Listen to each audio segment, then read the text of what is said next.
ওকে, আমরা নেক্সট আজকে এই প্রিপোজিশনের একবারে লাস্ট প্র্যাকটিসে আমরা চলে এসেছি 30। এই 30টা প্র্যাকটিস তোমরা যদি করো তাহলে তুমি 100% ম্যাস্টারি গেইন করবে। You will gain mastery in preposition. আর প্রিপোজিশনে তুমি যখন ম্যাস্টারি গেইন করবে তখন তুমি 10% অগ্রসর হয়ে গেলে।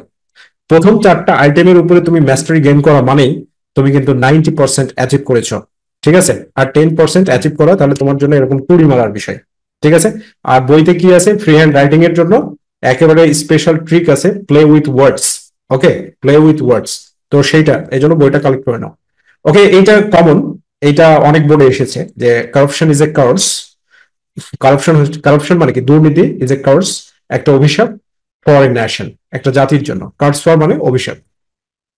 কার্স ফর মানে কি? অভিশাপ। একটা জাতির জন্য হচ্ছে কারাপশনটা হচ্ছে অভিশাপ। It is a great hindrance, এটা হচ্ছে বিশাল বাধা। হিন্ড্রেন্স মানে কি? বাধা। দ্য ডেভেলপমেন্ট, তোমরা আগের প্র্যাকটিস যারা করেছো তারা জানো যে এটা অনেকবার এসেছে, এই জন্য এটা সাজেশনে ধরেছি। আর 2024 সালে এসেছে, এই জন্য আরেকবার প্র্যাকটিসটা করিয়ে দিচ্ছি লাস্টে, কারণ 24 সালের প্রশ্নের উপরে আমরা আমাদের মডেল টেস্ট গুলোকে সাজিয়েছি। ঠিক আছে, তো হিন্ড্রেন্স টু, অ্যাপ্রোপ্রিয়েট প্রিপোজিশন হচ্ছে হিন্ড্রেন্স টু মানে বাধা। হিন্ড্রেন্স টু দ্য ডেভেলপমেন্ট, উন্নয়নের পথে বাধা, এটা একটা বিশাল বাধা।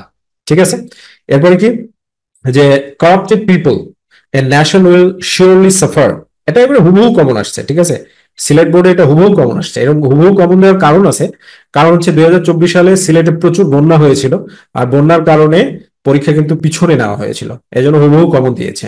ঠিক আছে, করাপ্টেড পিপল, করাপ্টেড পিপল মানে কি? এখানে দুইটা দেওয়া যেতে পারে preposition, meaning based with corrupted people, দুর্নীতিগ্রস্ত লোকের সাথে, অথবা তুমি বলতে পারো বিকজ অফ করাপ্টেড পিপল, দুর্নীতিগ্রস্ত লোকের কারণে। দুর্নীতিগ্রস্ত লোকের সাথে বা দুর্নীতিগ্রস্ত লোকের কারণে নেশন, একটা জাতি, উইল শিওরলি সাফার। সাফারের সাথে অলওয়েজ অ্যাপ্রোপ্রিয়েট প্রিপোজিশন ফ্রম ব্যবহৃত হয়। কিছু কিছু ক্ষেত্রে ভিন্ন থাকে, যেটা ইন্টারমিডিয়েট লেভেলে আসে না, ওটা অ্যাডভান্স লেভেলে আসে। ঠিক আছে, suffer from the long run মানে দীর্ঘ ভোগান্তিতে ভোগে। করাপ্টেড পিপল আর হেটেড, প্যাসিভ ফর্মে আছে। তো প্যাসিভ ফর্ম ঘৃণা করা, তো কারো দ্বারা কিছু করা হলে বাই অল আছে, অল মানে কি? সকল, এজন্য বাই অল, সকলের দ্বারা দুর্নীতিবাজরা ঘৃণিত।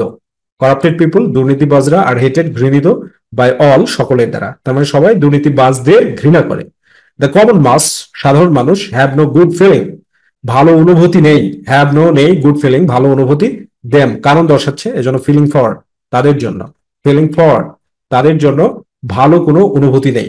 শুধু আমার লেকচার না, যে কোনো টিচার ইউটিউবে ফেসবুকে লেকচার দিচ্ছে, যদি শেখার ইচ্ছা থাকে তাহলে ক্লিক করবে, বিশেষ করে ইউটিউবে যে কোনো টিচার, এনি টিচার। ঠিক আছে, সবার রাইট আছে, সবাই পরিশ্রম করে শেখায়। ঠিক আছে, সবাই পরিশ্রম করে শেখায়। এই জন্য যে টিচারই লেকচারই পাবে, যে সাবজেক্টেরই পাবে, ইংরেজিতে পাও আর অন্য সাবজেক্টে পাও, সবাই পড়বা। ঠিক আছে, আর একদিকে কনফাইন্ড হওয়ার কোনো কারণ নাই। বুঝতে পারছো? আজকে যেটা তুমি যেটাকে অবজ্ঞা করছো, আগামীকালকে এটা তোমার জন্য আফসোস হবে। ঠিক আছে, সো আমরা নতুন ভাবে শুরু করছি বলে এটা মনে করো না যে আমরা এখানে, ওকে যাই হোক, এটা আর বললাম না। এরপরে কি? দেয়ার ডেভয়েড, ডেভয়েড অ্যাপ্রোপ্রিয়েট প্রিপোজিশনের অংশ। ডেভয়েডের সাথে সবসময় অফ প্রিপোজিশন যুক্ত হয়। দেয়ার ডেভয়েড অফ, ডেভয়েড অফ মানে কি? তারা বঞ্চিত।